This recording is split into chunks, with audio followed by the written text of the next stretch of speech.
Hi guys. Okay, I am just making sure that everything is going.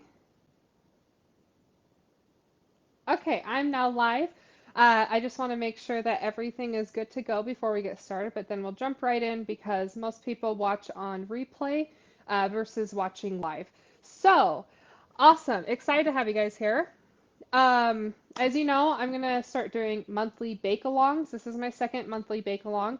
Is You can join this Facebook group, Sugar Rush Squad Cake and Baking Community, and I will have a paid membership that I've had to kind of roll back launching that for a little bit. But the live stream bake along is always going to be free in this Facebook group. And it's an open group right now. I might private it much later, but this is a very open group and just come and join and have fun with us. I just really love baking. I'm super passionate about it and I love teaching it too. So that's why I've decided to do these free monthly bake-alongs. So last month, you can watch the replay on that. That one is a lemon creme brulee, super easy to make. But this month, I decided to do macarons. Now, macarons are very hard to make, but I've spent a lot of time perfecting them. I've taught this class so many times, like in my kitchen one-on-one with people. And so I decided to do this one for the second live stream bake along because I know a lot of people really love to learn how to make macarons. It's a very popular one. And I just got back into town, so because I've already I've already made macarons so many times, it wasn't something I had to practice. So that's why we're doing macarons this month. So we're going to talk about it. We're not going to go through the entire process because there is a 40-minute rest period before you even bake them, and we're not going to sit with dead air for 40 minutes just waiting for these macarons to bake. So I'll just show you the end results as well as show you the entire process of actually mixing them. There's so many tips and tricks when it comes to mixing or to making your macarons and just there's so many little tedious things.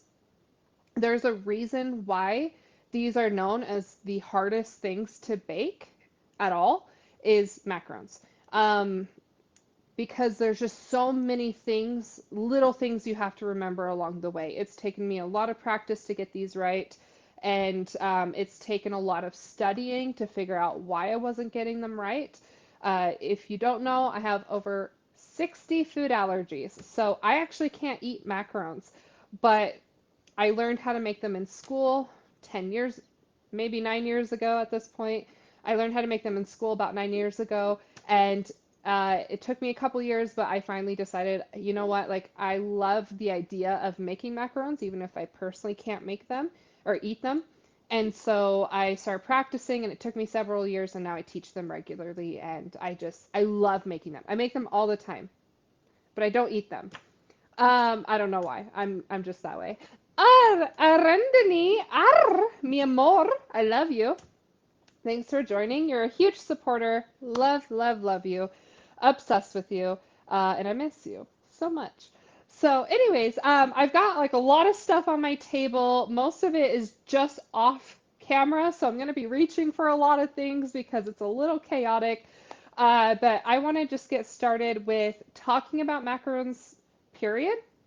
Sorry if I look over a lot because I do have, I can kind of see myself in with the camera screen, but I also am connected to my laptop to do the live stream for Facebook. So I am looking over here at my computer to make sure that I'm not missing any comments, to make sure I'm in frame, to make sure my stuff is in frame. So you'll see me doing this a lot, and it might get a little bit annoying. It is what it is. So, and hopefully you guys can get a good look at the table. I do plan on doing like a macaron ebook. It's something that's been on my mind lately, and I might do like a more detailed like instructional ebook on how to do this. But I think today you'll still learn so much of how to make macarons, even if it's not like every single little thing you need to know how to make them, right? Okay, so let's talk about like what is a macaron. So there's a huge, what's the word, misconception. I don't know if that's the right word here. A lot of people don't know the difference, like what is a macaron. A lot of people will call these macaroons These are not macaroons, these are macarons, right? So macaroons are coconut, like you use coconut shavings, and I don't know, I think I've made them one time, but they're just like coconut haystacks, basically. These are macarons, right? These are like the coveted, like beautiful cookies that people think are just like the most posh thing that you can eat. I don't get it, but I have FOMO, so it's fine. So, anyways, so macarons. Um, Sorry, I'm distracted. Someone just walked in. Okay, so macarons are the hardest things to bake because they're so tedious. They're so hard. And this is what we're doing. This is a macaron, right? So typically they're called French macarons, and there's a reason why these are called Italian macarons because there's actually three different ways that you can make them, but they're still the hardest things to make. So you might be like, oh, well, these aren't the French ones. Well, who cares? They're still super difficult to make. I'm just changing up the method. So let's talk about that first so that you understand what we're doing here. So first we have, so if you're familiar with baking at all, and hopefully you are if you're here, when you mix egg whites and sugar together, and you know how you whisk those up and you get like a meringue, right? That's meringues are like a very common base in your baking and a lot of things that you make in buttercream. In I'm trying to think of everything that you would have as a base, like a meringue base. So um, I've made marshmallows that have a meringue base. I've made buttercream. I've made, you have your macarons. You have, I think, mousse. Like, no, yes, I think mousse has like, I've made one that was like a meringue base. You have actual just regular meringue kisses. Like, there's just so many different things that you can make that have that egg white and sugar base to it. It's a very common thing to see. But there's three different types of bases. So there's French, there's Italian, and there's Swiss. And depending on which method you choose, really, like all it is the egg whites and the sugar. It just depends on how you combine your egg whites and your sugar together to get that meringue. So sometimes people just say, oh, it's a meringue. Well, what kind of meringue, right? How did you mix your egg whites and sugar together? And each one is going to give you different results. So first, you have French. So French is the most common when it comes to these cookies. Uh, French meringue, French meringue macarons, uh, and that the French method is no heat whatsoever in the process of combining your egg whites and your sugar. So French is just you start whisking up your egg whites as is, and then you sprinkle in some sugar and you keep whisking that up until you get a nice fluffy like solid white meringue. Then you have let's see, that was French. Swiss. So Swiss, at least for me, the most common time that I see Swiss is for Swiss meringue buttercream. So Swiss is very commonly used, and it does have indirect heat, and that is where you have like you do a double boiler or a bain marie, and that's where you boil some water in a pot like this, and then you have a bowl over the top, like a metal bowl. So typically you have this sitting on top like that, and you have your egg whites and your sugar combined together, and then you cook it over that double boiler until it reaches typically like 60 to 70 degrees Celsius. And when you cook it to that temperature, first of all, you're pasteurizing your egg whites, you're making it more food safe. And besides that, it kind of turns it into like a sugar syrup. Think of like simple syrup that you would make for cakes, things like that. It's almost like an eggy simple syrup. And after you cook it to that 60 degrees, you start whisking it up together. And the sugar has already been dissolved into the egg whites because of that heat, and it's just like a very like syrupy consistency, right? So Swiss is very common, especially for buttercream. Now, the last method and the method we're using today is going to be Italian meringue. And Italian meringue also uses heat. So two of the three does use heat, but it's not indirect heat like a double boiler. It is direct heat. So hopefully you guys are keeping track of everything I'm saying because I know this can get a bit complicated. But when it comes to this method, the Italian method, we are going to be whisking up our egg whites with a little bit of sugar on in a bowl over here, but we're going to be cooking up a sugar syrup. No eggs over here. So this one does involve water, and it does involve granulated sugar in that water. And we're going to mix those together. We're going to cook that, and I'm trying to remember what temperature. I think it's 116 degrees. We're going to cook it to the softball stage. So this also involves a thermometer. We're going to cook that sugar syrup to the softball stage, and that is going to make it nice and thick. And the more you, hopefully you guys know this already, the more you cook your sugar syrup, the thicker it will get when it cools down. So there's the softball stage, the hardball stage, the soft crack, hard crack. So basically, we are cooking it to the softball stage of the candy making process. And then we're taking that hot, hot sugar syrup and we're going to pour it into our egg whites as the egg whites are whisking. We're going to pre-whisk it. There's a lot of things going on here. And so we're going to cook that and then we're going to pour that hot sugary syrup into the egg whites. And then you keep whisking that until it turns into a nice thick meringue. Now, there's a couple reasons why I prefer the Italian method versus the traditional French method of making macarons. These are already the hardest things to bake in the world. Why make it harder? That's my opinion. So basically, I think Italian is so much easier. It's just like there's a lot of little things you have to know along the way to get them right, but they're a little bit more forgiving. Now, there's a couple reasons for that. Okay, I'm just making sure I'm catching over here the comments. So there's a couple reasons why it's a little bit easier.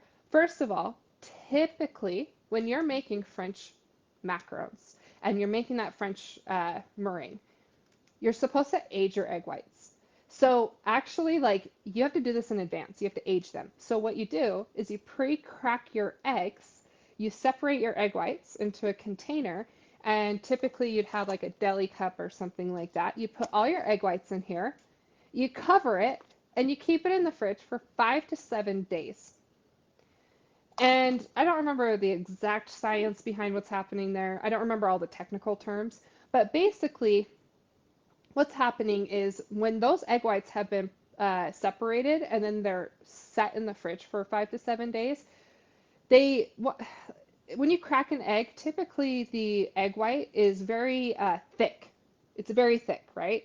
When you let it sit in the fridge, it starts to relax itself. It kind of unwinds and it turns more watery, more liquidy. It's not as thick, it's more runny. So it changes the consistency of the egg whites, and there's some other stuff happening sciencey wise that is the reason why you should age them so that you can make your French meringue. And if you're not aging them, then you probably are not getting good results. I don't like aging my egg whites. First of all, I'm a procrastinator. I'm not going to always be on top of aging my egg whites 5 to 7 days in advance and remembering to do it. If I mess up macarons, which are very easy to mess up, if I mess up those macarons, or yeah, if I mess up that batch, did I crack enough eggs to do another batch, or do I have to wait another 5 to 7 days? And like I've been in that position where it's like, oh, I didn't age enough egg whites, or maybe like, you do a batch or two, and then you're like, oh, I didn't get enough cookies out of this because I piped them slightly larger than I usually do, and so I thought I was going to get 2 dozen cookies out of this. I ended up getting 21 cookies out of this. I just need a little bit more, and I don't have enough egg whites to make another full batch just to get a couple more cookies, right? So there's a lot of tedious things like that. So I hate aging my egg whites. Now, I don't remember exactly why, but when you're doing the Italian method and you're cooking up your hot sugar syrup, when you pour that hot sugar syrup into fresh egg whites, it actually is doing that same process of aging it. I don't remember exactly what it is. I think things are evaporating out of your egg whites. Something's happening. Science happens. Sometimes I can't remember every single little detail, but I know science happens. And so when it comes to Italian, meringue, you can use fresh egg whites. So I can pull them right out of the fridge. I'm like, you know what? I just feel like making macarons today. I don't have to wait 5 to 7 days. And so I can pull them out of the fridge and then I can use those fresh egg whites and the hot sugar syrup is going to age them for me. Or you guys get it. Okay. So, anyways, that's why I love Italian method. Also, when you make that hot sugary syrup and you bring it to the softball stage, it thickens up, right? That softball stage, it's like a nice thick syrup. And so when you whisk that into your egg whites, it also makes your meringue more stable. And we love that. So they're more forgiving and they're not as easy to mess up. French method is a lot easier to mess up. It's a lot harder to get those cookies to be perfect. It's like you have a little bit of extra stirring time when you're making your macaronage, which we're going to get to later. So, anyways, I hope all of that makes sense. I know there's so much happening when it comes to macarons. I get it. It's taken me a lot of years to get to this point. But yes, so we're going to be making these beautiful cookies. You can see I have a couple here. I actually have a whole tray for a style shoot I'm doing in a couple days, and I'm going to make more for the style shoot today. So these are my cookies. So you can see that these are nice and beautiful. Because these are for a photo shoot, they're not edible because I put royal icing in the center of these. These are just going to be props for my photo shoot. You can see that they have like a beautiful, hopefully I can reach, oh my goodness. You can kind of see that. So you can see there's like beautiful ruffled feet on these, and these are very even cookies. They're very flat. They don't have a lot of issues with them. But we'll go through the whole process of like what is the ruffle feet, why is it so coveted, like all those things, and what you need to do to achieve that. But that's kind of later on. So yes, we're gonna make macarons. Okay. At any point, you guys are welcome to ask questions. I will be checking, and let's get started. Okay, so with macarons, first of all, I'm going to be reading my recipe over here because every single time I'm like, wait, hold on. I've made these like 100 times, but I still always am very on top of reading my recipe and always making sure I actually have everything that I'm supposed to have and double check all my ingredients, all of that, and just making sure I'm getting it right. Okay, so you'll also see me reading my recipe book.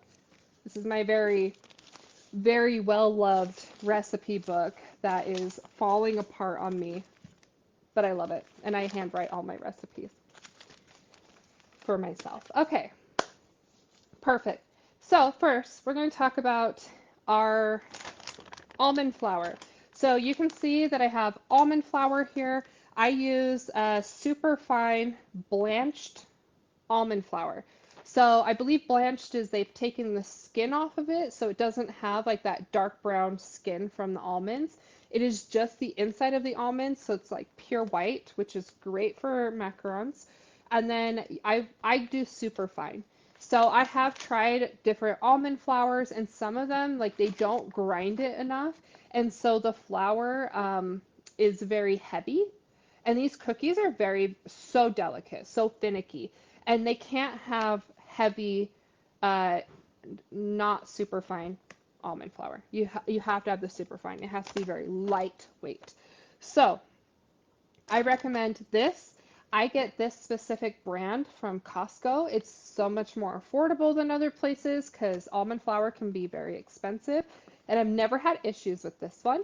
In fact, when I learned macarons in school, we did not use this specific one, but we went through a whole process of like putting our almond flour through a food processor multiple times to make sure it was super fine.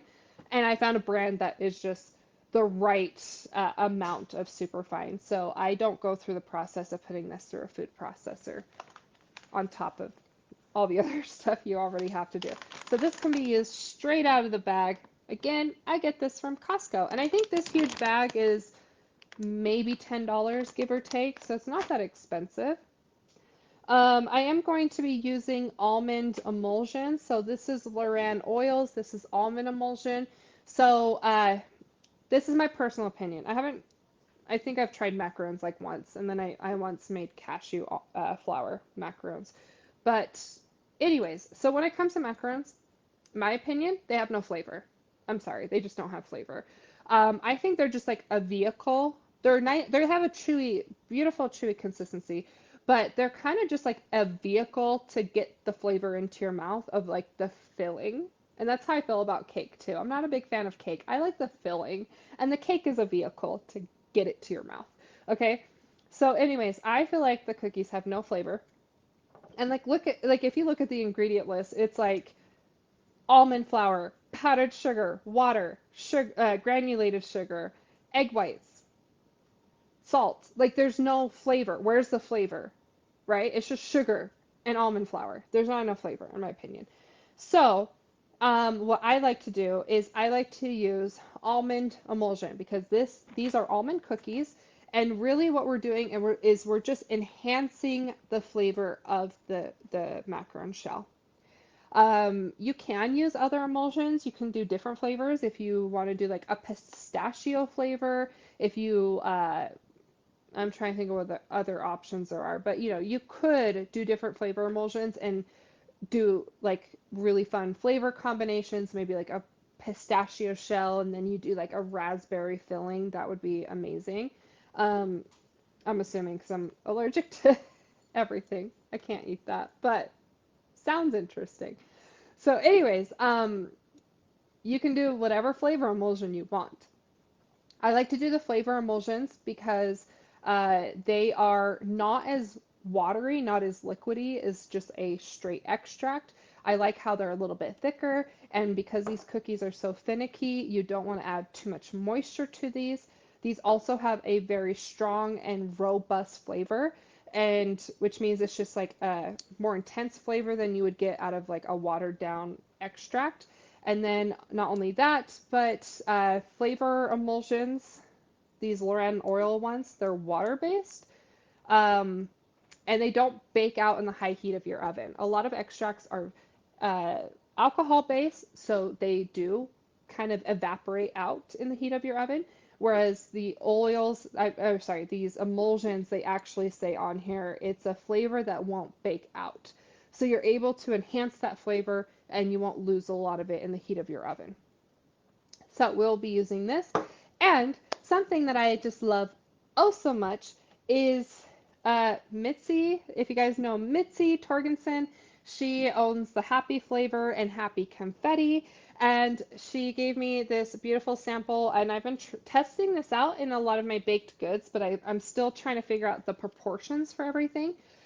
She typically uses this for cookies, and she gave this to me. It was like, hey, can you test this out in more baked goods? So I'm still figuring out the proportions, but I just started using this. It's called the Flavor Enhancer, and again, her brand is the Happy Flavor specifically for this line, but she's a very popular cookie artist in the industry, and she usually goes by Happy Confetti, so that's Mitzi. And she has a membership. She's really great. So, anyways, yes, so the Flavor Enhancer. I don't have the elevator pitch memorized, right? She's given it to me so many times and I'm like, wait, so what is it doing again? Like she can explain it so well where you're like, this is the coolest thing I've ever heard of. But I personally just like I will explain it the best I can. Okay. Flavor enhancer. This is not so much an extract. You kind of put it in like an extract, but what's actually happening with this is uh, a lot of flavors get lost in the heat of your oven, right?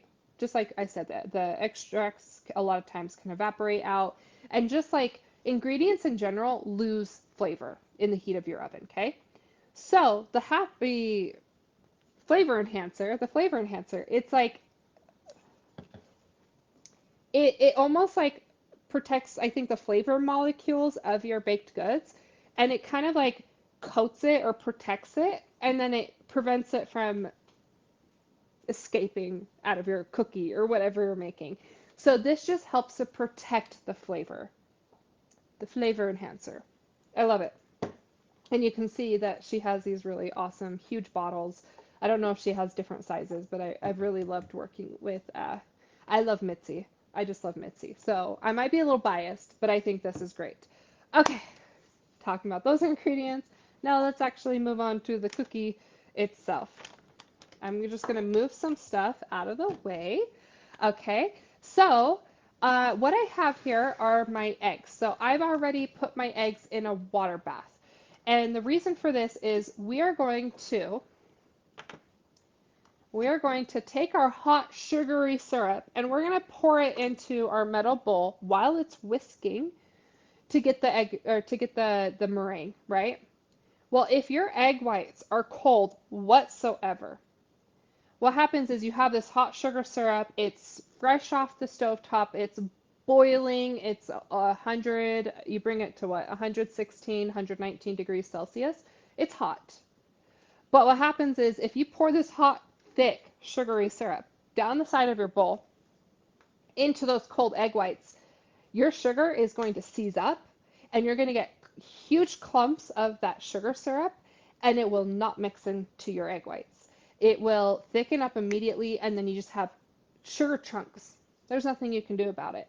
So what I have found anytime I do Italian meringue, period, is I bring these to like warm, like nicely warm room temperature. I don't put these in a hot, like I won't put them in just like a basic warm water bath. I don't just leave them at room temperature. Like I put them in a hot water bath. Sometimes if they're fresh out of the fridge, I'll do the hot water bath for a couple minutes. The cold eggs will kind of act like ice cubes, so it'll cool down the water really fast. So sometimes I do a secondary water bath just to make sure that these are nowhere near being too cold. Sometimes like the bowl itself is cold and then it like makes them cold again. Like I'm so picky about that because I've just had so many issues of the sugar syrup seizing up and I'm like, oh, my eggs just need to be as warm as possible so it doesn't just freeze up your sugar syrup. So I have had these eggs sitting in this hot water bath for quite some time and I bought these a little while ago. So they are nice. I'm going to pour this out. These are nice and warm. That's what we want. Okay. And then again, if you're not familiar, you just put it in a hot water bowl. I mean, it's so easy. And then I just poured the bowl or that out. Okay. So I'm going to set that off to the side. I'm actually going to do my dry ingredients first, and then we'll come back to the eggs because egg whites are, we don't want a lot of cross-contamination with like my other ingredients and tools and getting egg whites all over the place. That's gross. Okay, so what I have over here, I have two bowls. So this bowl is going to be for my dry ingredients, and this bowl is going to have a sifter. You should definitely always sift your dry ingredients with all your baking, but specifically with macarons because they're so picky, you cannot have any large chunks in there, like large chunks of almond. So you need to get rid of any slightly large chunks of almond flour. You need to get rid of any foreign objects that might be in there, and it helps going through the sifter helps to aerate it, and when you aerate it, it helps it to become light and fluffy because a lot of ingredients kind of get dense when they sit for a long time in the packaging, and it can't be dense. You can't have clumps of powdered sugar in there. It has to be so finely sifted, okay? I mean, this is just a regular sifter. I'm not using my super fine sifter, but yes, we have to aerate it. These have to be the lightest, fluffiest things ever, okay? I'm going to do my egg whites in my KitchenAid bowl. I'm just going to put it directly in the bowl, but we're not there yet. Let's just do this part. I am going to be using a scale. I don't believe in, I mean, I have some recipes that use cups measurements, but I use typically, I weigh my ingredients. So I use a scale for everything, and I highly recommend you switch to scales. I know some people have a hard time. They get really overwhelmed with the idea of weighing things out, but it's more accurate. Dry ingredients should never be weighed with cups because you're not going to get exact measurements. And when it comes to macarons especially, you need the most precise measurements you can get. So we're going to be weighing everything in grams. So all I did is I have my plastic bowl here. I have my sifter on top. I set both of those down on my scale here, and then I zero it out and I make sure it's in grams. So right now the scale says 0. That means that with all of this weight on top, now it's at 0. And now I'm going to weigh my ingredients on top of that. So this part is called, and hopefully I get this all right. No one has corrected me yet over the years. But when we mix our almond flour and our powdered sugar together, that's called a tombaton or a TBT. I don't know what tombaton means. It's French for something. But we're going to make our tombaton mixture. So that is just a 50-50 mixture of almond flour and powdered sugar. I was told in school that a lot of times with bakeries who make macarons all the time, I work from home and I just do these randomly. What they do is they will actually mix the two together and they will just have that TBT ready to go. So when they go to make macarons, they'll just take it straight out of a bucket and they'll measure what they need right then. I just measure out precisely what I need. I don't have this like pre-measured. Okay. All right, so we're going to start with our almond flour and it's going to be 125 grams. So I'm just weighing this out directly into the sifter, directly into the bowl. And we're going to do that 125. And you have to be so precise. You can't just be like, oh, 140. That's close enough. No, don't do that with, especially with this. You can do that a little bit more on some recipes, but okay. I'm going to move my almond flour out of the way. I have a lot on my table. Um, so what I can do here is I can zero this out, or I can just weigh this and add up what it needs to be. So I need 125 grams of almond flour and I need 125 grams of powdered sugar. So I'm not going to zero this out, although I could, and I'm just going to measure out 125 grams of powdered sugar, which is going to bring me to 250 grams total with the two combined. So again, typically when you're making your TBT, it's a 50-50 mix. However, if you want to make chocolate shells, you can always remove some of the powdered sugar and replace it with cocoa powder. I don't remember the exact measurement. I think for this recipe I'm doing, it'd be like 10 to 20 grams. So take out 10 to 20 grams of powdered sugar, do 10 to 20 grams of cocoa powder. Then you get chocolate shells. Okay, I'm going to move stuff out of the way. So I have my powdered sugar and I have my almond flour in my sifter. So I've weighed this out, and then what I'm going to do is I'm just going to take a whisk, and I'm just going to whisk this together. Now this is mixing my two things together, as well as pushing it through my sifter. So you can see I have some clumps in here. That's okay, just keep pushing it through. You might find that some of the almond flour just won't go through, and that's fine. Don't force it. It just means it might be too heavy or it might be too big, and that's okay. We don't want it to weigh down our cookie.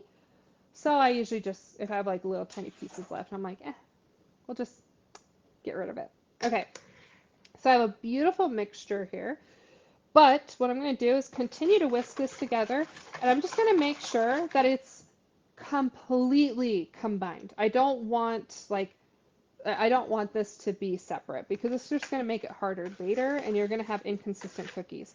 So I'm just going to keep whisking this, make sure it's fully blended together. I'm making sure I'm aerating it, making it nice and light. Okay, that's it. 50-50 mix, whisk it through a sifter. Easy, easy. Okay, so I'm just going to set this off to the side for a second. There's a lot of bouncing around when it comes to this recipe. When I teach this in my kitchen, I can do up to 3 students, but I typically only do 1 to 2 students because it's just so much easier to like coordinate all of this. Okay. Now I am going to put my egg whites directly into my whisking bowl. Now there's a couple things you should know here.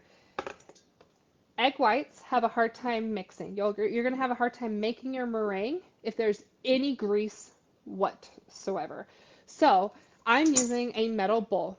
If you have something like a Bosch mixer, or there's other bowls like that out there that are plastic based, if you have a plastic based bowl, I don't recommend it.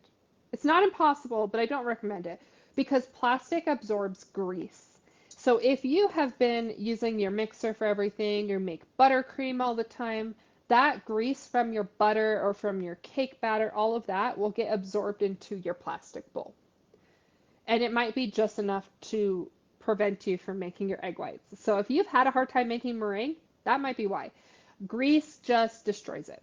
So um, I I am really good about cleaning my metal bowls. Metal doesn't absorb the grease.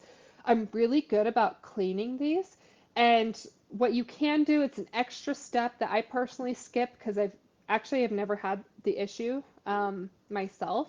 But if you find it's an issue for you, maybe you're not using hot enough water to cut through that butter grease and clean your metal utensils enough or your metal bowl enough, then what you can do is you can take vinegar or lemon juice. They're both very acidic.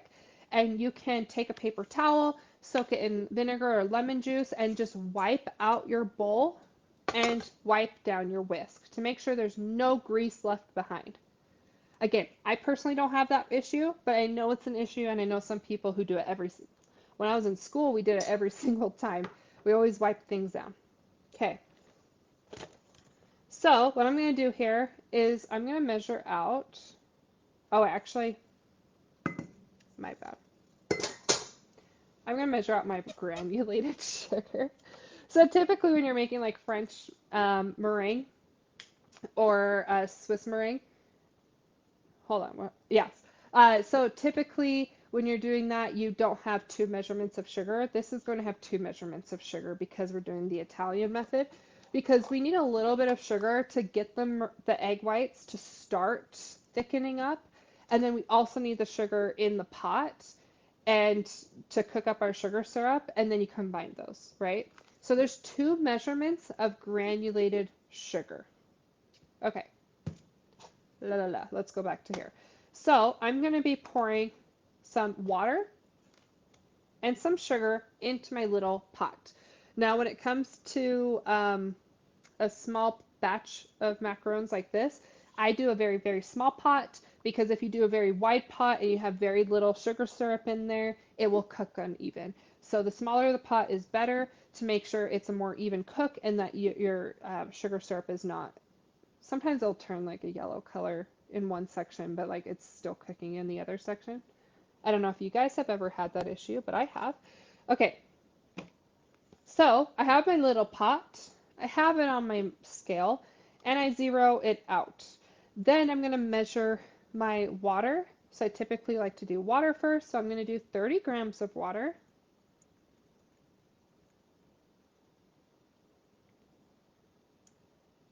Okay. Then I'm going to zero that out, so I don't have to do math here. And I'm going to do my larger measurement of sugar on this. I have not shared the recipe for this yet. I might do that later.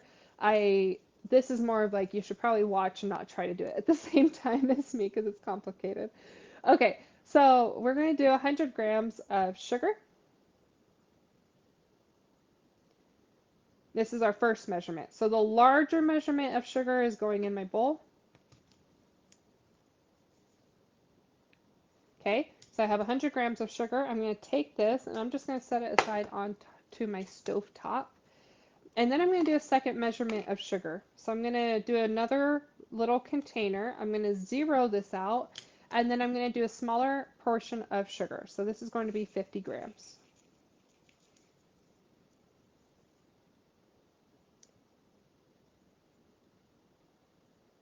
Okay? Now, typically, you add salt. Salt enhances everything. I just like to add it here. So this is the sugar that is going to be sprinkled into my egg whites while I start the meringue. And it's a good spot to add your salt. So I'm just going to add a pinch of salt into my sugar, and then I'm just going to dump those in together. Okay, so I'm going to set that off to the side. Let's move some stuff. I still need my scale. Okay, so I'm going to move my water out of the way because I don't need that anymore. I'm going to set this sugar off to the side. Now I'm going to measure out my eggs. So I've already dumped the water. I already have nice warm eggs. When your eggs are warm, they're going to be more liquidy, so it's going to be harder to separate them. just keep that in mind. It just is what it is. Okay, so what I'm going to do is a 3-bowl method. I know there's a lot happening on my counter. It is what it is. Okay, so I'm going to do the 3-bowl method. So 3-bowl method typically is you crack your eggs over one bowl, you separate the egg whites, and you keep the egg yolk in the shell, and then you dump the egg yolks in another container, and then I'm going to dump my egg whites into my 3rd bowl. So we have 3 bowls here. We have this bowl for egg whites, and we have these 2 bowls to separate our egg whites. So for this recipe, I'm going to be doing 100 grams, which I always forget how many eggs that is. Each egg is 50 grams. I think the larger measurement, so 30 grams is egg whites, and then 20 grams is the egg yolks. So the egg whites actually weigh more than the yolk. And so we're going to be doing less than 4 eggs. It's like somewhere between 3 to 4 eggs. Okay, so I'm going to crack this egg. I'm going to be very careful not to break my egg yolk. So if you have a broken egg yolk in your egg whites, it can prevent your egg whites from whisking up and getting your meringue. So you have to be very careful about that. And you also have to check for eggshells. I swear I just saw an eggshell. It was like the tiniest minuscule little thing, but maybe I didn't. Okay. So it's always good to not like just crack all your eggs into one bowl, because if you have broken yolks, you can see this one's already broken because it was so warm. It has an easier time breaking. You don't want any of this yolk getting into your egg whites. Okay, so now that I've separated, I'm going to pour this straight into my bowl. And right now I have about 33 grams. So I'm going to keep going. Okay, break that. This will just make it easier. So sometimes if I break my yolk into my whites, then I just dump it and or repurpose it for a different recipe. But it's like sometimes too difficult to fix it after it's broken. So then you don't waste this whole bowl of separated egg whites. You're only wasting 1 egg. Okay, I have 68. These are kind of big eggs. They're just over the 30 grams that you typically see. So I might be able to get away with only using 3 eggs, because if I have over 30 grams each, then I can get pretty close to that 100 grams total. Okay, separate that. Oh, yeah, okay. I actually went over 100. So these eggs are a little bit more egg whites than I'm used to. So I'm at 107. I'm going to get rid of a little bit and just kind of bring that closer to 100. Again, you have to be pretty precise with these things.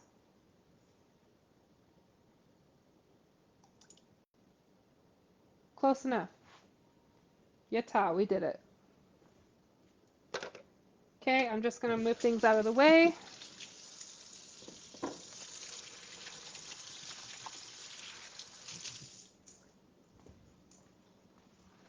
And I'm just going to clean up my station a little bit. Looks like I didn't get a lot of egg whites on my counter. That's good.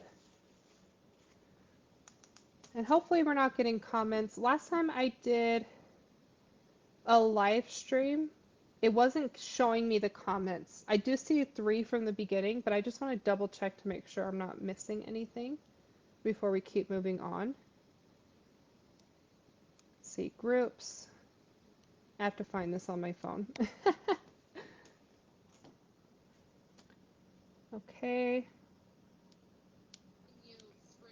Okay, now I can see my own live stream starting on my phone. It looks like it is only 3 comments so far. Okay, perfect. La la la. Okay, let's go back to this.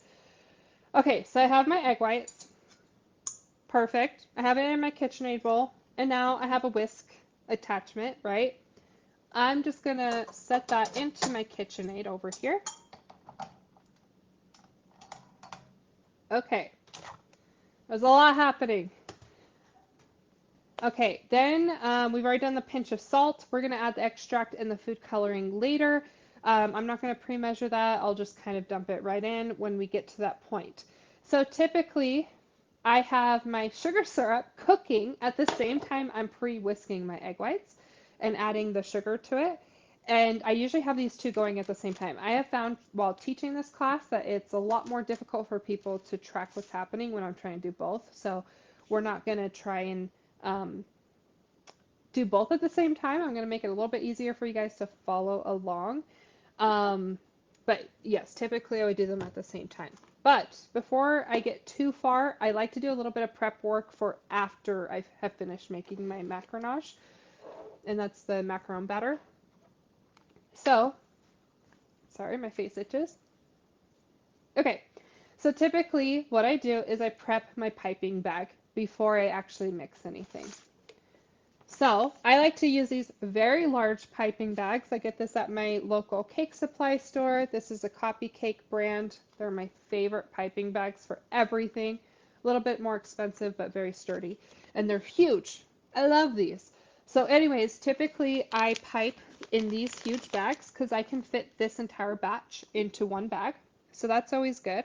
And then here, I have a very large cup. This is a 44-ounce cup from Cinemark, and I have a couple of these, and I use them for a lot, a lot of stuff. So we're going to be putting the bag in here so that we have an easier time getting our macaron batter into the bag. Okay. So before I place it in there, I'm going to be using this piping tip. Now you don't want you want a round piping tip for basic macarons. But I don't like to use the very large piping tip because your macaron batter can get very runny and you don't want it like spilling out of your bag. I've had that before. It's not fun. So you want like a large enough tip where it's easy to pipe out, but not so large that it's spilling out on its own without applied pressure. So this is a number 804, a Tico brand. I don't know how to say like how big that is. It's a decent size. Okay. So I'm just going to add my piping tip to my bag, scoot it all the way down to the bottom. Then I'm going to take my scissors, okay, and I'm just going to snip off the end. Hopefully you guys at least know this much, how to use piping bags. So, okay, so we have that.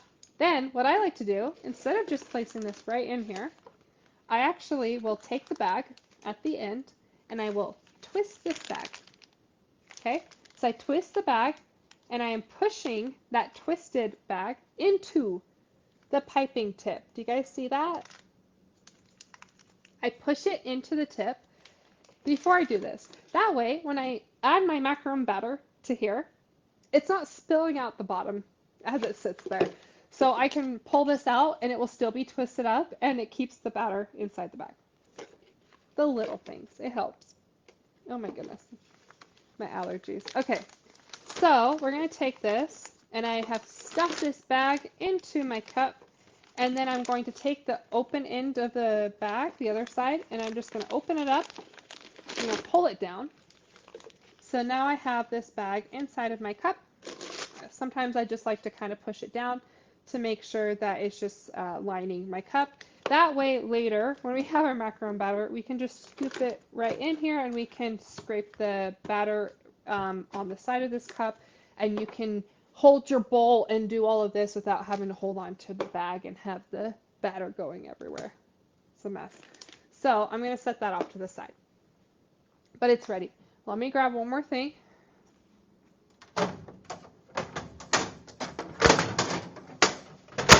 Okay, I'm also going to prep my pans ahead of time. So I've already done this. I don't like to use parchment paper. I like to use these, what do you call these? Silpat mats. I like to use Silpat mats because Silpat mats are very heavy and they're not going to kind of fly in your oven, especially if you're using the convection setting. They're not just going to be doing this in your oven and going all over the place. And so personally, I have a much easier time with Silpat mats. I've never had success with parchment paper. I know other people have. These can be annoying to clean. It is what it is. So that's my recommendation. So I have my Silpat mats and I have them on my cookie sheets. I've seen some people online. I mean, everyone has their own tips and tricks for making macarons. Some people will flip them upside down because the lip of their cookie sheet prevents their cookie from baking evenly. I don't have that issue, but it might be something to consider. I see the pros to this. I just don't think it's necessary for my oven. Everyone has different ovens. And I don't use the convection setting. I don't have the fan going. And so I think that's also part of the issue is a lot of people use the convection setting and the fan hits the lip of your cookie sheet and it like prevents them from getting an even bake. And so you're getting the fan hitting mostly the inside, but the ones on the edges are getting blocked. So complicated, right? Okay, the other thing you guys should know. Sorry I'm touching my face so much. No one's eating these macarons anyways. I'm using these for my photo shoot in a couple days. Okay, so the other thing you should know about silpet mats, and I have learned this, it took me a long time to figure it out. I've learned this the hard way.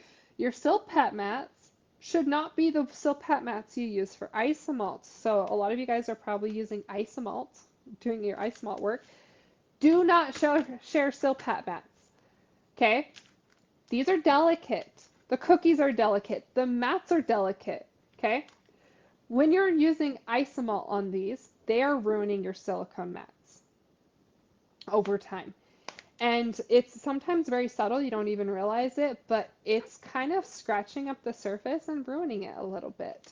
And your cookies are not going to come off the mats. If they have like little tiny scratches in them, those cookies are going to get stuck to your mat. And you're going to be like, why isn't it coming off? That's one of the issues I had. And it took me a long time to figure out, oh, my mats are damaged.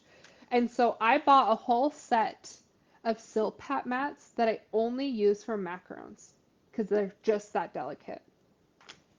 And I refuse to use these because if you know, I do a lot of isomalt work. Cannot share them, okay? So I have 4 cookie sheets. It varies how many you're going to need for one batch, but I have 4 cookie sheets ready to go with these silpat mats. I just get them on Amazon. They're so cheap. But yes, these are just my macaron mats. We're going to set that off to the side. Okay.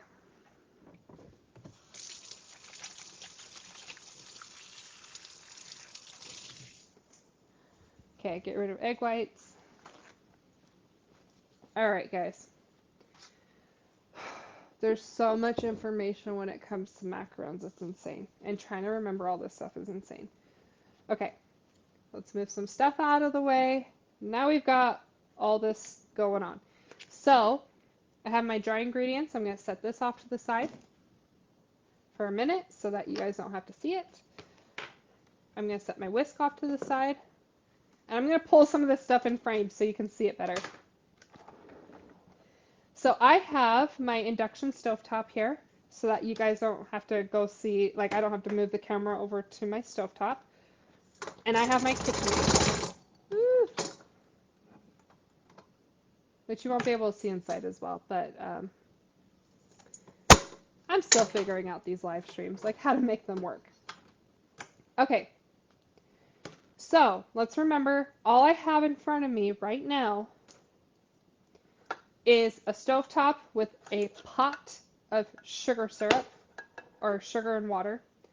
I have a candy thermometer because we're going to get to the softball stage of the candy making process.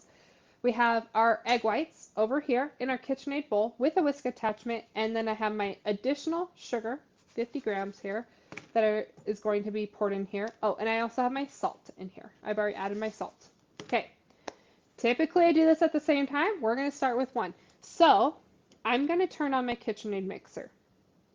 Now I usually turn this up, typically when you're doing a recipe where it says to make your meringue, it says to turn it on to the lowest setting, give it a couple seconds, and you'll start to see little bubbles form, and that's just relaxing your egg whites, and it's just part of the process. So I'm going to turn this on a low setting. Hopefully that's not too loud. You can still hear me. I'm going to turn it on. I usually do 2 because I'm impatient. So I turn this up so that I start to see those bubbles form. It's relaxing your egg whites. And then I'm going to turn it up. So sometimes what people do is they have their sugar that they have to dump in. And what they do is they dump it. They literally just like dump the whole thing in. You have to be patient. So when I am I'm about to add my sugar, right? My sugar and my salt into this mixture, I'm going to count to 10 as I'm pouring it in. Okay? So I'm going to turn this up. to high, I usually do like the highest setting here. I'm going to give it a second to start kind of thickening up just a touch. Like it really, you don't need to wait that long. Okay, I'm going to go ahead and start. So I'm going to do a little sprinkle motion with my sugar salt. And I'm going to count to 10. I'm going to take a full 10 seconds to sprinkle this in. So 1, 2, 3, 4, 5, 6, 7, 8, 9, 10. Okay, I have dumped the whole thing in. So the reason why you don't just dump it all at once and you want to take your time, and my rule is count to 10, it's to keep your egg whites from, or sorry, you don't want your sugar to weigh down your egg whites before it has a chance to get started, before it starts to thicken up. So I'm going to keep whisking this for a second. It doesn't take that long. But I'm gonna pull it and like show you guys because it's easier for me to just keep pulling this out and showing you the bowl versus trying to adjust the camera because I can't reach you guys. It's like I'm still like probably a foot or two away from my camera and I don't want to walk around my counter. It's not happening. Okay, so I'm gonna show you what's happening here. My egg whites started off like very translucent, but as you whisk it, you're gonna start seeing it turn white. But you can see it's still like very liquidy, right? We're going to keep whisking this until it no longer is moving around our bowl. It's going to start getting thick and it's going to start kind of just holding its shape. It's not there yet. It's too liquidy. So let's turn this back up. Give it a little bit. Maybe I'll get this started just a touch so that we're not sitting around a lot. I usually have this at a very high setting and I speed cook it while I'm whisking this up, but yeah, we're not going to do that. So I'm just going to turn this on a low heat so that when we get over here, it's already like starting to cook. Okay. This is going to get so complicated, you guys. Okay. You see my egg whites? Do you see how it's not as liquidy? It's not all falling to the bottom, but some of it is. Ooh, I'm trying to, sorry, I'm looking at my screen, making sure that you guys can see this. There we go.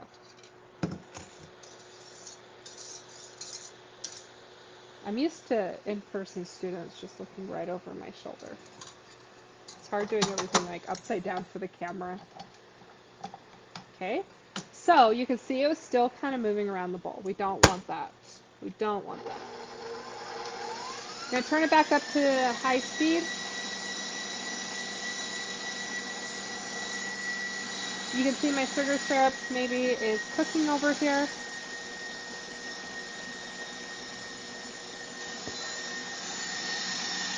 Okay, let's take a look at this again. Okay, let's take a look at that. Do you see that? It's not like all sloshing to one side. It is a little bit. It's not sitting at the bottom. We want to be able to flip this bowl upside down without it coming out. So it's not quite there yet, but we're so close.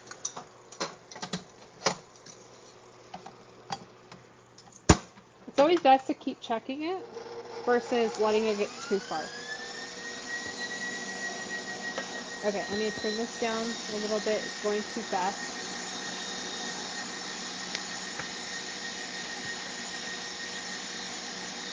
I'm sure you guys are enjoying the dead air. I don't have a lot to say right here. Okay, let's take a look at our egg whites again. Okay, do you see that? Do you see how it's not moving as much? So I should be able, yeah, you can see that. I should be able to flip this upside down without any of it moving or coming out. You don't want to go past this point. The issue with macarons, if you go online and like look up like troubleshooting macarons, every single issue, if you have cracked tops, if you have uneven ruffled feet at the bottoms, if you have, if they're deflated, hollow shells, like whatever, I swear every single issue is like, well, it could be this, it could be that, but every single issue says you over or under mixed it. Like everything is like you over or under mix somewhere along the way. And there's so many different places where you can over and under mix it. So at this point, you don't want to keep going. We're going to stop the mixing. You just want to get it just to the point where you can tip the bowl upside down, stop mixing. Okay? All right. Oh, we're almost to the softball stage already.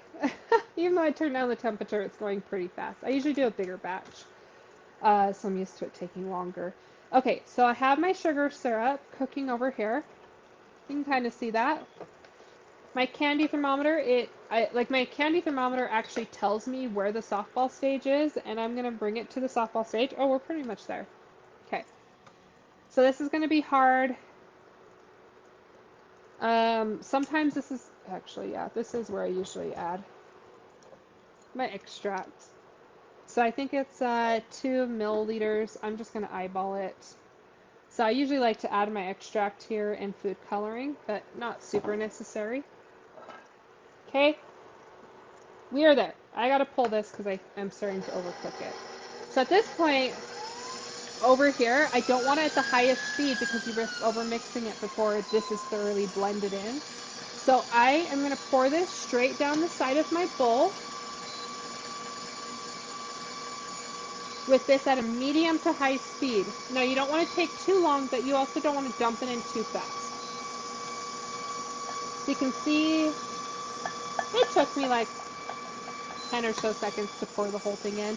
Usually we'll have some leftover sugar syrup coating your pot. That's okay. So what I've had is if I have this at too high of a speed, it will, it just has a hard time and it will overmix it before it's thoroughly blended. And then you have messed up macarons. Hopefully I didn't cook the sugar syrup too hot. They are going to be a little bit thicker than normal. But yes, medium to high speed. Okay? And when you pour that sugar syrup into the bowl, make sure you're not pouring it into the center of the bowl because it will catch on the whisk and the sugar will just fling to the outside edges and it won't actually get into the egg whites at the bottom. So pour it down the edge of the bowl. Okay, so we're going to check this. It hasn't mixed for very long, but let's take a look at this. So you can kind of see the steps here. Don't check it too fast yourselves, okay? So we want this to look like a bird beak. So there's like usually like a soft peak, medium peak, stiff peaks. And usually you check your peaks this way, right? I do not. When it comes to the the meringue, what I do when I'm making macarons specifically is I will pull the whisk. I make sure I get like nice and coated.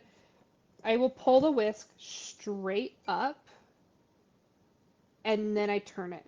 And what I see a lot of students, their mistake is as they're pulling up, they're already turning this on its side and you're ruining that peak and you're not able to get a proper check. So again, I'm gonna kind of insert that in, pull it straight up, okay? Let that peak form, then take a look at it. So typically what you want is a bird beak. I did cook my sugar syrup a little bit thicker than I should have. It's hard to teach and like actually do things the right way. Okay, so I'm just gonna mix this a little bit more. So you don't want it so stiff that it's just the peak when you turn it on its side is just straight across, but you also don't want it too flimsy. You want like a nice little curved peak. And I like to check this like periodically. You don't want to overmix it at this point. Again, there's so many times you can overmix it. So many times. Okay. So I'm going to pull this straight up, take my time. I think I have like a nice little beak here. I usually like to check it multiple times just to be sure. So you can see this one, it was a little bit more flimsy than it was the first check. So that's why it's always good to make sure like what does it actually look like. I think this is actually looking a little flimsy, so I'm just going to mix it a little bit more. I did forget to add the food coloring, so let's go ahead and do that. I'm going to be doing yellow, because again, I've got a photo shoot coming up, and I want yellow for my photo shoot. Just remember, the color you get here in your meringue base is going to change, because when we add our dry ingredients, this is going to be, the almonds are like a very off-white color. And so if you're trying to do like a very light blue, and you have like a touch of yellow in here, you're going to get more of like greenish cookies. So if you're trying to get a very light color, just remember it's getting diluted.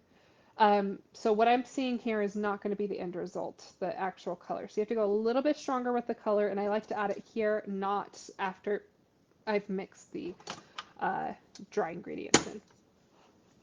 Okay,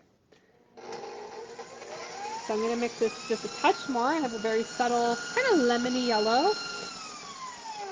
I don't know if I want it that lemony, so I'm going to add a touch of, oh, I thought that was gold. I accidentally grabbed Dijon. I don't want Dijon. That's okay. It's not a terrible color. I just wanted it like a little bit softer, but that's okay.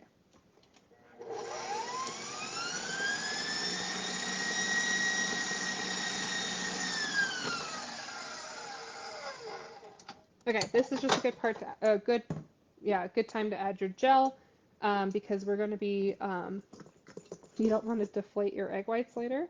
Trying to get the color blended in. It's going to have an easier time blending in here. So you can see I have a subtle bird beak here. So I think these are done. Plus because I keep stopping to talk, like I've been allowing my sugar syrup to cool down. Okay.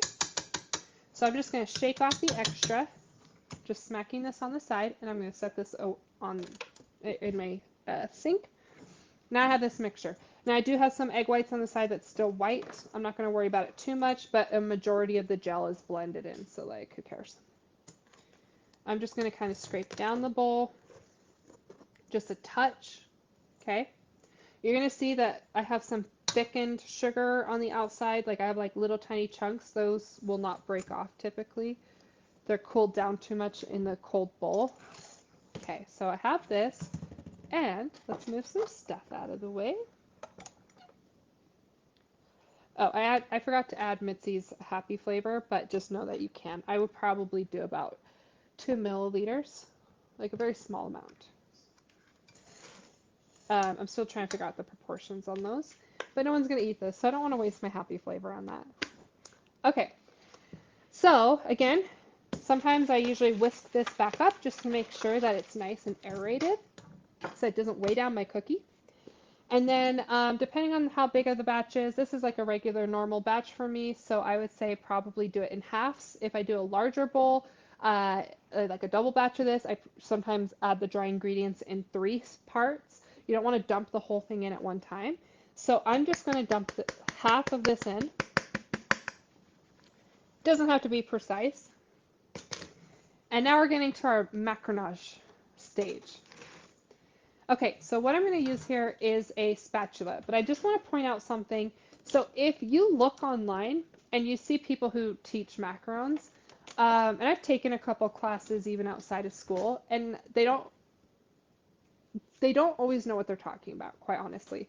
They'll teach you how they make macarons and what works precisely for them, but every kitchen is different, every tool is different, every oven is different, so you need to know what to look for.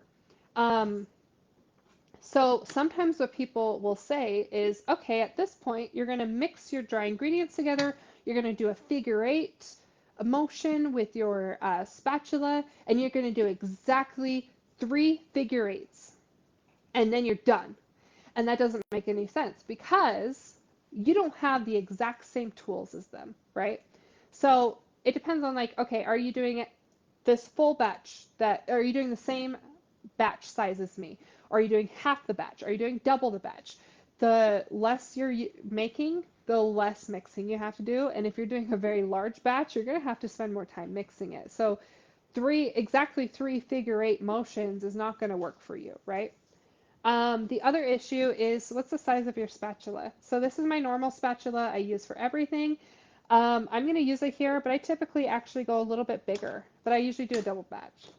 So a lot of times I switch to a nice big spatula, so I'm not mixing as much. So if you're using a tiny guy, especially if you have like one of these little guys, if your spatula is too small, then you're going to have a hard time getting a nice thorough blend. This tiny little spatula is not going to like cover as much surface area as what they're using. Um, and so you're not going to be getting like a nice fluid motion. You might spend more time mixing, but you're actually, I don't know, I never recommend using a small spatula ever for these macarons, right? So I usually use my normal size or I switch up to a bigger size. So you have less mixing and you can get more surface area and just like do it all in one fluid motion. Because with the smaller guys, sometimes you over mix one area, but you're not getting the full bowl in there. Okay.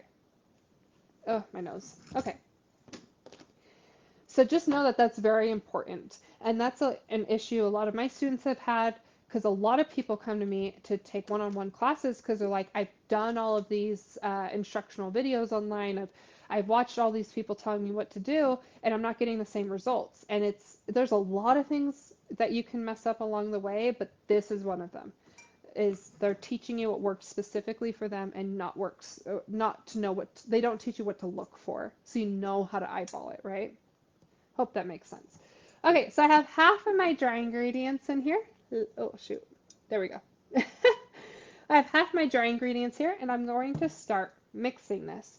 So you want to be very careful when mixing your ingredients together here, because what we just did is we just aerated our egg whites so much. We just whisked it for several minutes with our sugar syrup and everything before and after the sugar syrup.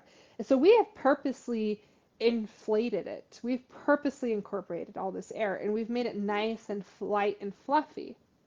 And we're going to deflate it here on purpose in a second, but we don't want to deflate it just yet until everything is blended together. So you have to be very soft and gentle like a baby, okay? Treat it like a baby.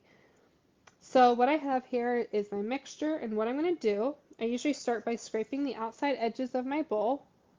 There we go. Okay, I'm going to do my best to show you guys here. So I'm going to scrape the outside edge of my bowl, usually, and then I cut through the center, and then I gently shake it off. Okay, so I'm going to scrape the outside edge, and I'm going to shake it off. I'm going to cut through the center, shake it off. So I'm kind of just doing this like kind of motion where I'm scraping the outside edge, then I'm cutting through the center. I'm very gently shaking it off. You don't want to be aggressive with this because you're going to deflate those egg whites. Oh my gosh, sorry, I'm struggling with this. Okay, looks like you guys can see that okay. Okay, so I'm going to mix, shake. And I'm making sure that I am blending everything together. Now, you don't need to thoroughly mix at this point. Oh my gosh, I don't know why I'm struggling. I keep turning it this way. You don't want to fully blend your dry ingredients in because we haven't finished adding it all. You risk over mixing it. But you want to start kind of mixing it together. And as you can see it start to come together, then you're going to add more. And again, because this is just a smaller batch than what I'm used to, I'm just going to be doing it in 2 parts, but a larger batch I would do in 3 parts. Okay, now I have more dry ingredients in there, and I'm going to scrape the outside edge, come around to the center, cut through. And when I'm cutting through like this, like a sword, right? Like I am slicing. When I'm cutting through the center of this mixture, I'm not doing with the flat side of my spatula because this is going to deflate your egg whites, okay? It's going to deflate that air. It's going to push out the air bubbles. Like, you don't want that. So when you're cutting through the center of your mixture, don't do it like this. Do it like this. It has to be like a sword. Yeah. Okay. Hopefully that helps. Okay, so I'm scraping the outside edge, and then as I'm cutting through, I'm slicing. And then I'm gently shaking it off. Okay? So I'm just going to keep doing this motion, trying to bring this all together. And don't be aggressive with shaking it off. You got to be super patient. I got to make sure that I'm getting all my dry ingredients mixed in. And don't just sit in like, oh my gosh, don't just sit in like one little corner of your bowl. Make sure you're getting everything. Make sure you're bringing everything back to the center. And it's all coming together. So guys, I'm struggling. Okay. So I've been mixing. I just caught a huge pocket of dry ingredients. That's good. Make sure that's coming together. So you can start to see, oh my gosh, you can start to see the dry ingredients disappear into my macaronage.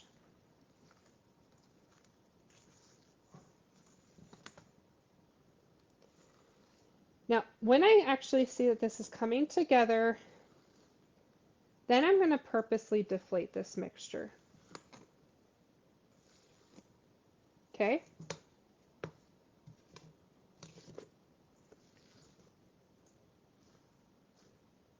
Yeah, I definitely cooked that sugar syrup too much, but that's okay. You guys will still get the point. I went quite a bit over that softball stage. It is what it is. Okay, so I have my spatula here, okay? So again, we're cutting like that before because we were trying not to deflate it. Because we have our macaronage is actually like coming together, the dry ingredients have kind of disappeared into that batter. Now we're going to deflate it on purpose. So we're going to use the flat end here, and we're going to kind of do this sweeping motion with the flat end, and that's going to push out our air, and it's going to make this more runny. Okay, so when I do this, I usually have my bowl tilted like this. Hopefully you guys can see that good enough. And what I'm going to do is I'm going to scrape the outside edges, make sure I bring everything down here, right? Down to the side of my bowl. And then I'm going to, I like to call it like skiing down the slopes. So I'm going to do this flat motion with my spatula, and I'm going to ski down that slope I just created. So again, I have my little mound there on one side of my bowl, and then I'm going to push, push, push, push, push. Oh no. This is what I get for trying to show you guys. Some of it is coming out of the bowl. Okay, so I just created a nice little track skiing down my slope, and I'm making sure I'm covering as much surface area as possible. Now after I've done that, I'm going to bring this back. Sometimes you'll see sugar chunks, and that's okay. I'm usually better at not having them, but you know. It still happens from time to time. Okay, so after I've skied down my slope, then I'm going to scrape the outside edge of my macaronage, and I want to make sure that I'm getting the other side of this batter, the one that's more up against the bowl, if that makes sense. So I am scraping, and as I'm scraping the inside of the bowl, I'm flipping it over. I'm flipping it over to the other side. Okay? Now that my batter has been flipped over, I'm going to do the same thing. I'm going to ski, ski, ski, ski, ski. Got another chunk. Okay, then I'm going to scrape, scrape, and I'm picking it up and I'm flipping it over. Now you're going to do this a couple times. Sometimes it happens very quickly. Sometimes it takes a little bit longer because my sugar syrup was thickened a little bit too much. It's going to take me a couple extra turns. So the exact temperature that you cooked it to is going to affect it. There's so many different little things that can affect it. That's why you should not listen to, oh, do exactly the figure eight turns. It's not going to work, okay? So every now and then I'm going to check this because sometimes it only takes like 2 to maybe like 6 attempts, I would say, probably on average for me, to get it to the right consistency. So we're deflating it, and the more you deflate it, the runnier it'll get. And you want to get it exactly to the right consistency that makes sense. If you overdo it, it'll get too runny, and your cookies will be super flat, and it won't be great. If you have it too thick, then they can have cracked tops. They can have a lot of issues. Okay, so I'm going to flip, flip, and then I'm going to ski. Ski, ski, ski, ski. Ski down my slopes. Okay, and then I'm going to flip this over, bring it all to the center again, and I'm going to ski, ski, ski, ski, ski. Okay. Now, at this point, I can see it's getting runnier, and now I'm going to double check my macaronage to see if it's at the right consistency. So a lot of times people say you want to add a lava consistency, and that's a great way to describe it. Okay. So what I typically do is I will pick up with the flat side of my spatula, I will scoop up my batter, and then I'll slightly tilt. Oh my gosh, guys, I'm trying. Okay, I'm gonna gently pick up a whole scoop, and then I'm just gonna turn it over, and I'm gonna watch it fall off my spatula. Do you see how runny that is? Okay, so when you do that, when you pick it up, if you see that like it's falling off your spatula in a nice ribbon and it doesn't break on you, it's done. You don't want a super runny ribbon. You don't want it to break.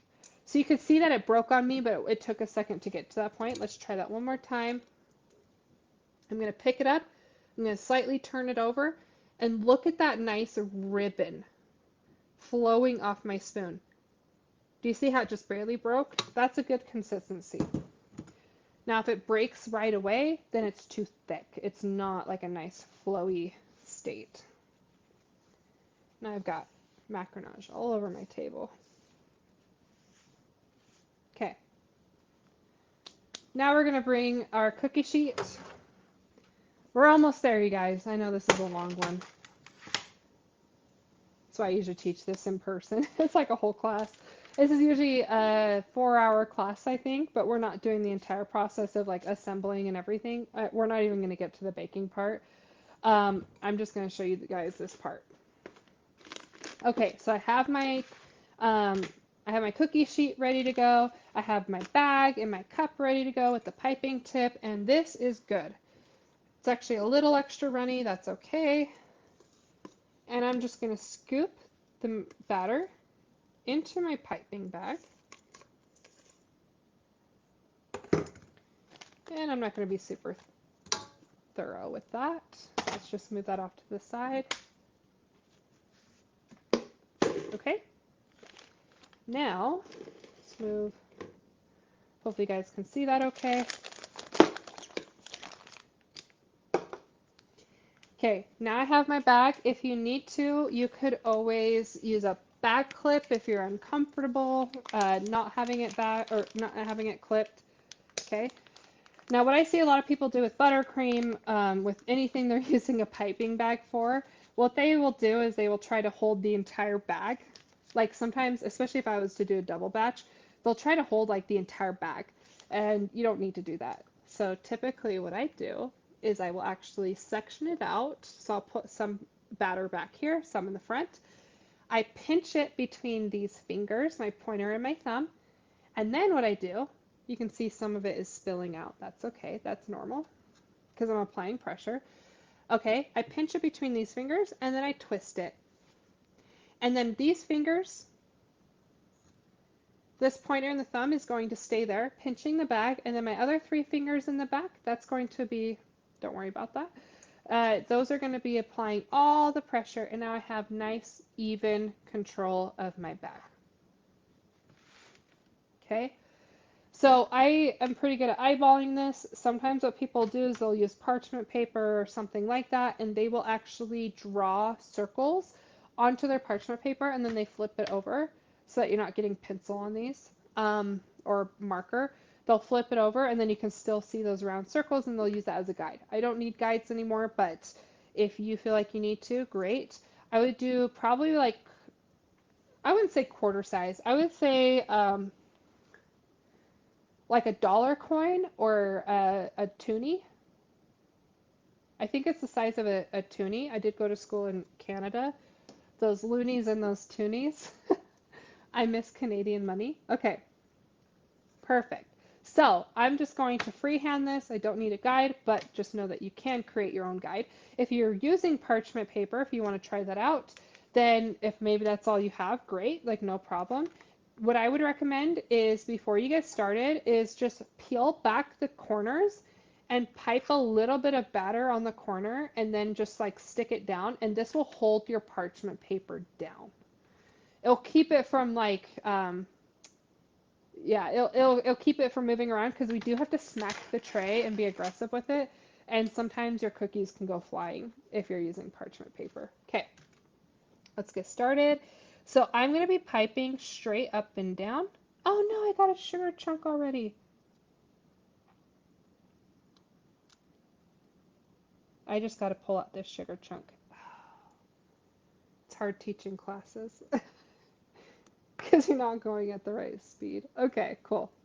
Okay, so I did get a sugar chunk, so let me just kind of fix that. Perfect. Okay, so what we're going to do here, and hopefully you guys can see okay, but I'm going to be holding my piping bag straight up and down. Don't hold it at an angle. A lot of my students have struggled with that. Hold it straight up and down. Hold it just over the surface of your mat, and then apply pressure, squeeze out as much as you need, and then stop applying pressure. And then what a lot of people do is they will pull straight up. I don't know if you can see that. Yeah, you can kind of see it. There's like a little tiny peak. No, that doesn't help.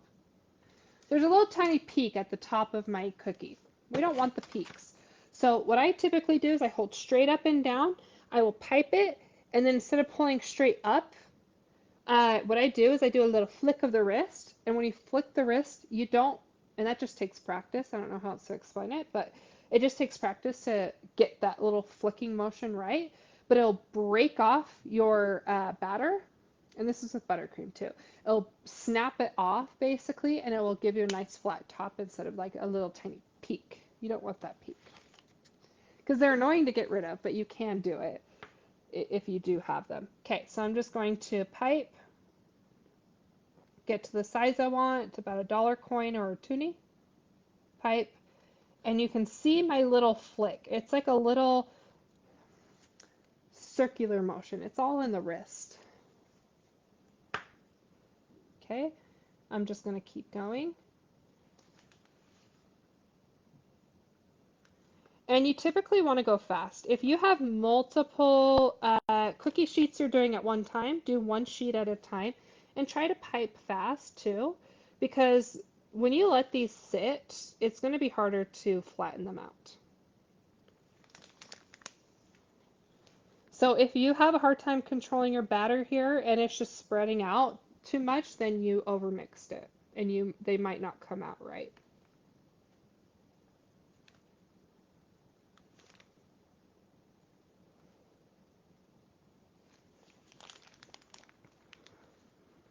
Looks like I'm only going to get one mat off of this. That's okay. I just wanted a few yellow cookies for my photo shoot this Thursday.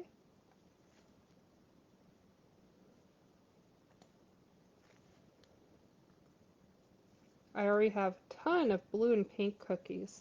I just want like a touch of yellow on my table. Okay, now I'm near the end, and I'm just going to push out the rest. There you go. Okay, let's take a look at these. So once you get to this point, again, if you have multiple cookie sheets, do one at a time. Beautiful. They're not spread out too much, and they're spaced out just enough. They shouldn't form together. I've had it happen. It's fine. Don't worry about it too much. And if you mess up, a lot of times the cookies are still edible. They're just not pretty. So you just have to keep practicing till they're pretty too. Okay, so here's my shells. So do one sheet at a time. So at this point, this is where it gets annoying. You're going to smack it. I usually just smack it from below. You can see this, the silpat mat is kind of moving around. That's why it's great not to use parchment because the parchment will just fling everywhere. We'll see if these cookies even turn out. It's possible I messed them up with the sugar syrup being the wrong consistency, but that's okay. Sometimes you can't tell if you did it right until you bake it. Sometimes I can tell I messed up along the way. Okay, so mine flattened out quite a bit. That's fine. Okay, so they did flatten out a little bit when I did that, but what we're doing, and sometimes like you can smack it from below, you can also drop it on your tabletop surface. What is happening is it's actually, if there's like any large air pockets stuck in your batter, it is bringing those air pockets to the surface. It's getting rid of them. And it's preventing your cookies from having a lot of air pockets stuck that you're going to see later, right? You don't want that. So it's going to make prettier macarons that don't have big hollow pockets in them, right? Now, you might see if you look really closely, which I don't think the camera will catch, but sometimes you can see those air pockets that have come to the surface, but like now you have like a tiny little indent in your cookie. Oh man, I flattened these out too much. That's okay. Okay, so I'm just going to take a little toothpick, and you can go along and go to those like little dimples that are now in your cookie and just very gently just kind of swish around and like pop your bubbles or just like flatten out the surface with just the end of a toothpick. You just kind of swirl it around and help to flatten it out. Okay, so I only had to do that with a couple, but sometimes you have to go along and do all of them. If you have like little peaks on top, what you can do is take a little bit of water. I don't recommend it, but sometimes it's nice to know your options. So what I have here is a little bit of water. So if you have like a peak, because it's like your macaronage was a little bit thick and you pulled up with your piping bag because you're still getting used to that, you can go along with a touch of water on your finger. Shake off the extra. Do not have to. Oh, I just poured water. That's okay. You don't want to have too much. And you can gently go over the top with your slightly damp hand and you can push those peaks down. The reason I don't recommend that as much is because if you leave wet spots on your cookies, you might find that they don't bake right. So what I have found is sometimes you'll have these warts after they bake. You'll have warts on top of your cookie, and it's the wet spots. I've had that with a lot of students, so I figured out, hey, water on top is not a great solution. It is an option, but that's why like I recommend you dip your finger in the water and you shake off the extra, so it's damp enough that you can push it down, but not so damp that you create warts. Okay, then, I know, so much information, you guys. Then, if you want to add sprinkles or anything, this is the time to do it. And again, one tray at a time because these will start to harden. Man, I really poured a lot of water. Okay, because these will start to air dry. And at least where I live in a desert, so things air dry super fast. So I do have to only do one sheet at a time so that these don't dry too much. But if you want to add sprinkles or crushed cookie or whatever on top of your shells to decorate them with, now's the time to do it. So I have just some rainbow Jimmy sprinkles that I'm going to be adding. And I don't like to go too heavy-handed with my sprinkles. I'm just going to add like a nice soft little touch of sprinkles.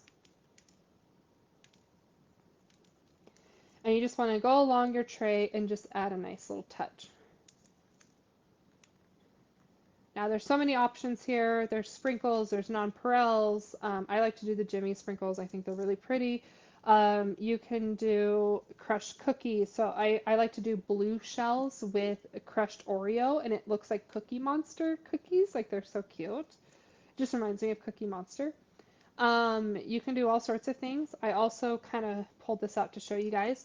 Another fun one is to take freeze-dried raspberries, crush up the freeze-dried raspberries and just kind of sprinkle that on top of cookies. Those are super pretty.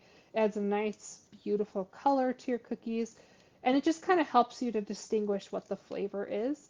Um, so let's say I was doing cookie dough, like a cookie dough filling, then I would do the blue cookies with the Oreo sprinkle on there. Or if you're doing pistachio with like raspberry filling, maybe you want to add the crushed raspberries on the outside so that they know it has raspberries on the inside. Maybe like with some crushed up pistachios as well. Again, try not to go too heavy-handed, but there's my tray. Beautiful. At this point, it has to sit and air dry. For me, it's about 40 minutes. So I have to let my cookies air dry for about 40 minutes. The longer I wait, the better. So sometimes I'll have like multiple trays that I need to bake back to back to back, and I only do one tray at a time.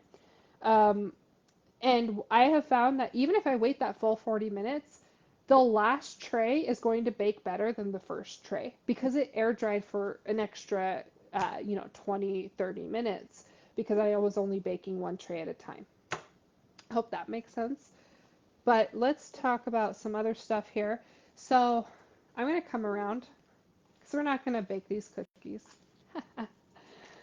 Hi guys, this is my kitchen. Hello, this is part of my kitchen. I do have two ovens here. You can see I have my um, air fryer and I have some dishes just sitting on my stove top. But anyways, I just want to get a little bit closer up so you guys can see what's happening here. So we have these. These are going to end up a little bit flat if they bake right. Beautiful, beautiful. So what happens here is when you let this air dry, that's where you get the beautiful, coveted, ruffled feet at the bottom of your cookie. So let's take a closer look at these cookies. Does that want to focus? Okay, that's as close as I can get and still have it focus. So that beautiful, like, ruffly edge here on the bottom of your cookie, that is the steam escaping your cookie.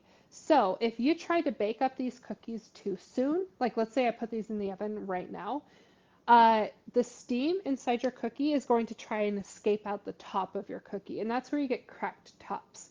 Now, if you let it air dry for a proper amount of time, then the top of the shell, before you bake it, is going to kind of toughen up. And actually, what I look for is the toughness of your hand about here. So it's like it's not tacky, the batter's not tacky, so it shouldn't pull anything away when you touch it.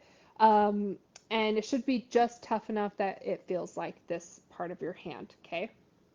Just a kind of nice little gauge to know what to look for. Now, when it gets to that point, and again, for me, it takes about 40 minutes, it's nice and air dry and it creates like a dry skin on the outside of your cookie. And so when you bake it, and I only bake my cookies for like 10, 11 minutes, right? When you bake your cookie, all the steam that's trapped inside your cookie is forced, it can't come out the top because the skin is too thick, and it is forced to come out the bottom. And that's where you get these beautiful feet. That's the steam escaping. I hope that makes sense, okay? So these beautiful ruffly edges. So you want the feet on your cookies. That is a proper macaron. And if they're uneven, sometimes that can just be the circulation of the fan in the back of your oven. I don't use the fan on my oven. A lot of people do like convection. I don't use convection because not all my students have that option. So I bake everything non-convection so that I can be more consistent with what I'm teaching my students, and just like a flat, you guys all have a regular oven setting, but not all of you have a convection setting. So I hope that makes sense.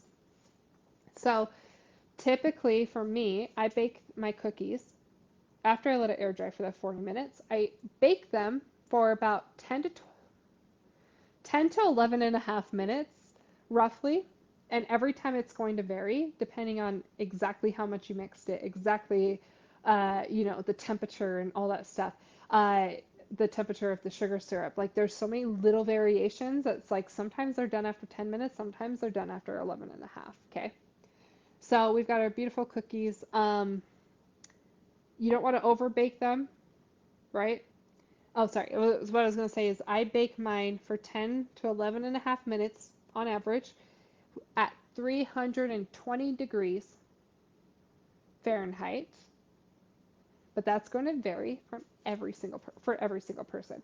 So I live in, I want to say I live at 3,000 feet elevation above sea level. So I do live in Utah, and I live in the Rocky Mountains, and I live right next to mountains. Like I can be up the canyons in 20 minutes or so. And then I can, within an hour, I can be at 4,000 feet elevation. So I'm at a very high altitude. My baking is going to be different from your baking, and that's going to be a little bit difficult with these bake-alongs. So unfortunately, you will have to experiment with what temperature works for you, not just for your altitude, if you're at sea level, if you're somewhere in between, but also what works for your oven. Every single oven is different. And what I have found for me is 320 degrees. At the higher elevation, we actually have less air. I think it's like, I always forget how to explain it. I think it's less air pressure. The higher you go, the less air pressure you have. And so you have less air pressure uh, sitting on your baked goods. So because of that, things like cakes, especially, like cakes will rise up super fast because the air is not forcing it down. So it'll rise super fast. And you don't want it to rise too fast before it's finished baking. So I actually have to raise my temperature so that when my cake rises too fast, that higher temperature is baking it and setting it so it doesn't deflate. I know that can be a little bit confusing. So it can be hard to bake for different altitudes. I've had to do it a lot. I've had a lot of experience with this, but also every time I'm like, wait, what is it again? So I believe, and it will vary for everybody, if you're using non-convection just like me, you should be lowering your temperature about 15 degrees if you're closer to sea level. There will be some variation, depends on your oven, depends on so many things. So my recommendation for you is I'm at 320 degrees Fahrenheit. If you're closer to sea level, I'd recommend 320, hold on, 320, so I'd recommend like 305. Did I do that right? Yeah. About 305 degrees. So I would say like I don't think you can go to at 305. So 300 to 310, possibly. But what I recommend is the first time when you start trying to make macarons is have multiple trays. Even if you just do a couple of macarons per tray and just like bake them at different temperatures and see what is your best result. Now we're not going to stay here for 40 minutes. I'm sorry, I'm not going to go through the whole process of letting these sit for 40 minutes and then baking them for 10 minutes. We're going to be sitting here for another hour. I think we're already at over an hour and a half. Last time I checked, I think we were getting close to an hour and a half. So this is where I'm going to leave off. Um, and I won't physically show you, but I'll just explain that when you bake your cookies, okay, you want to open up your oven, you want to immediately put your tray in, and you want to shut your oven. You don't want too much heat to escape your oven, especially on delicate macarons, okay? So open it up, put it right in, and I do one tray at a time, so I'm not juggling two trays. And when you have two trays, the extra cookie sheet is going to insulate the heat, and some of them are getting a higher heat on the top, but the lower bottom sheet is not getting the right temperature. It's stupid, okay? One sheet at a time. Be patient with these guys, okay? And then don't open your oven until you get to at least 10 minutes, at least for me. Bake for at least 10 minutes, and that's when I can start checking my cookies. And what happens is when you look at your cookies on your sheet and you can see the beautiful ruffled edge, let's say it all looks perfect, how do you know when to take them out? Well, first of all, if you place your finger on top of your cookie, what I do is at 10 minutes, I open up my oven and I place a finger on one of my cookies and I jiggle it. And if the top of the shell is moving and like the rest of it is sitting like stuck to the mat, if it's like not sorry, if it's jiggling, if it's moving around, it's not set yet. It's not baked enough. So when you jiggle it, it should only have a very subtle jiggle, but it's like starting to attach to the bottom more. That's when you can pull it out. And sometimes I'm like, okay, it's jiggling a little bit too much. I think I need to let it sit in the oven a little bit longer. Even an extra 30 seconds is all you need. Sometimes waiting an extra full minute. There's a very fine line between your cookies are set and your cookies are starting to brown on the edges. So sometimes it's just an extra 30 minutes, you're done. Okay? And I'll leave you off with one more thing. When you pull your cookies off, make sure they're completely cooled down. Don't try to pull them off when they're warm because they're still kind of attaching themselves to the bottom, if that makes sense. Um, and instead of just pulling your cookies, just pulling them straight up off the mat, what I do is I pull it up and I peel back the mat like this, and then I peel the mat away from the cookie instead of peeling the cookie away from the mat, and you have less of a risk of ruining them. There's so many other things I could talk about with macarons. It's a whole thing. But I will say, like, make them in advance. They can freeze. They freeze very easily and very beautifully. And they get dried out in the oven. And when you fill your cookies with some kind of buttercream, raspberry, fruit, whatever, when you fill your cookies and you make your little sandwich cookies, you should make them in advance at least the day before you plan on eating them or serving them or giving them to your customer because the filling in your cookie is going to rehydrate your cookie. So it's going to be a more pleasant eating experience when it's had time to soften the cookie back up that you've dried out in the oven, and it's going to be nice and hydrated. It's not You're not going to have as many issues with it. The cookie is going to soften, so it's not going to be as hard to bite into. And the filling is going to have time to set, so the filling won't be as squishy. So when you have like a hard cookie and a soft filling that you just barely put together, you go to eat it and your filling is just squishing out as you're trying to bite into that cookie. But when you let this have time to set and you have this time to soften and rehydrate, it's just going to be a much more pleasant eating experience. I hope that was great. I hope you guys learned a lot. Let me know if you have any questions. Again, I do plan on eventually, I don't know how soon, making an ebook that is more thorough than even what I did today, because there are still some little nuances that have been left out. And just talking about like how to make all these different types of macarons and fillings, and I want to include recipes in there, like how to do chocolate shells and how to do like all these other things. And I just need to work on that, but I have a lot on my plate right now. So I'm doing my best and I'll get around to it, but I hope you guys learned a thing or two, and good luck on the next time you try to make our macarons. That's all I can say. I know they're a pain. I'm going to move my camera back over and I'm going to end the live stream. Thank you so much for joining. Oh, thanks, Kylie. I just barely saw your comment. Emily, you are cool. Oh, that was only a minute ago. Thank you so much. I know, it's so much information. Okay, thanks for joining, you guys. And I know a lot of you guys will be watching on replay, so I'll try to watch for comments and I'll do my best to respond. Okay, bye. Good luck and happy baking.